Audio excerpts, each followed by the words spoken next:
श्रियकान्ताय कल्याणनिधये निधयेतिनाम् श्रीवेङ्कटनिवासाय श्रीनिवासाय मङ्गलम्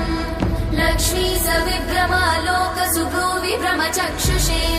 चक्षुषे सर्वलोकानां वेङ्कटेशाय मङ्गलम् श्रीवेङ्कटाद्रिशृङ्गाग्रमङ्गलाभरणाङ्गये मङ्गलानां निवासाय श्रीनिवासाय मङ्गलम्